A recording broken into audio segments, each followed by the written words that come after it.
Welcome to this first episode of which I call Project Family Bike. I'm going to try to buy a motorcycle that the whole family can utilize, even though we are very different in size and experience and skill level.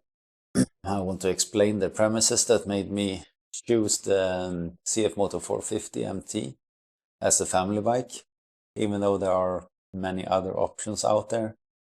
This is the bike I opted for. We have me. I've been riding for 25 years, on and off, so I'm quite experienced. Still an average adventure rider though, nothing special.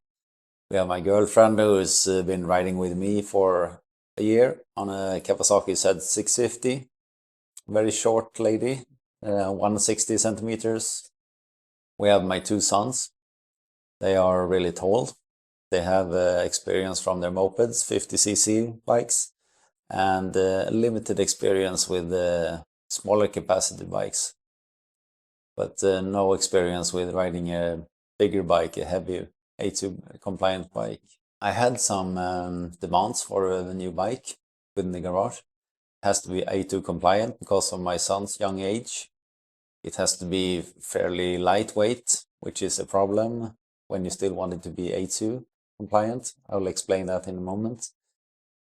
It needs to have low seat height and it needs to have ABS. I want that for safety reasons. It has to handle tarmac and gravel.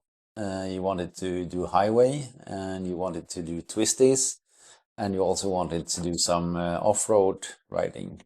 Not the deepest mud, but at least gravel roads or forest roads. Since I wanted to handle highways with some luggage, I prefer to have a bit higher engine capacity, like the A2 compliant top kilowatts is 35. So that means that the weight of the motorcycle has to be around 170 kilograms.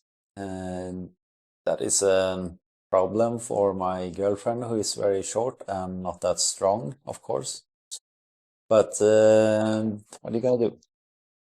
We already know there are a lot of bikes to choose from. We got the KTM 390 Adventure, we got the CRF 300L, you got the Himalayan 450, and a lot of other bikes that could fit the bill.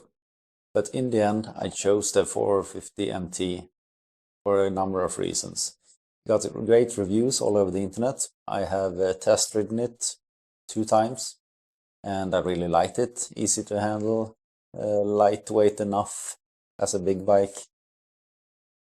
Good engine, easy clutch. I have a dealer, 2 dealers actually close by, so there's no problems with the services. There are a lot of spare parts and accessories for this bike, and I think more will come. Especially we have 3 different seat options. The really low, the standard, and a high seat. So I hope that we'll find a seat option for each and every one in the family. Now I already have some bikes in the garage. I got the 890 Adventure for me, but that is out of the question for any of the other people to ride on. I got the XR 125L Honda, which my kids and my girlfriend has been riding this summer. It's a great bike for learning, but taking it out on the big roads, it's not that good. We got the Kawasaki Z650, the Naked Ninja. It's a really good bike, easy to handle, but it's an A compliant bike, so my sons can't ride it. And you can't really take it on gravel. You can, but it's no fun. We also have a CRF 250L, owned by my brother. He bought it from me, but I have now lowered it for him since his wife is quite short as well. So we have access to that one as well. So now I just need to find a good deal on a CfMoto 450 MT. It's me who's paying for it, so I want to ride it myself. And hopefully I will have some fun on it and do some videos on me riding it as well as these new beginner people in the family. will try to overcome their fear of a big bike.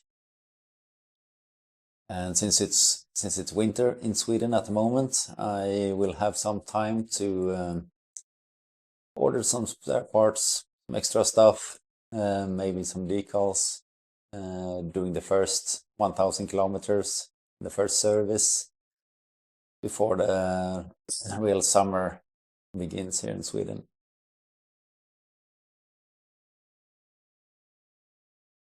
Now, just a few days later, I reached out to a couple of dealers. The dealer closest to me gave me a good deal on the bike.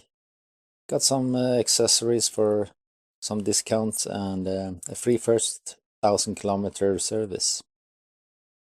The bike is currently parked at a dealer, but as soon as I get some space in my garage, I will pick it up.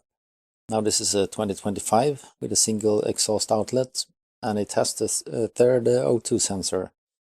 Now, I didn't buy this bike for its raw power, but I will probably look into how to fix this and make it more like the 2024 model. Of course, I sat down and ordered some parts from a well-known supplier. Except for the original skid plate, engine cover and a high seat, I ordered a tail tidy, chain guard and tank grips.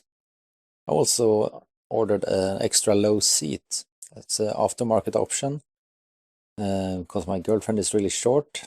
This seat is even 2 centimeters lower than the original seat. Now she can reach the ground with 2 feet, but the weight of the bike makes her uncomfortable. She has no interest in becoming a new Paul Taras or Chris Birch, and I just want her to feel like she's in control and build some confidence with the bike. Then we can start raising the seat height. We will look into lowering the suspension if the seat's no good, but since taller riders will use the bike, I prefer not to.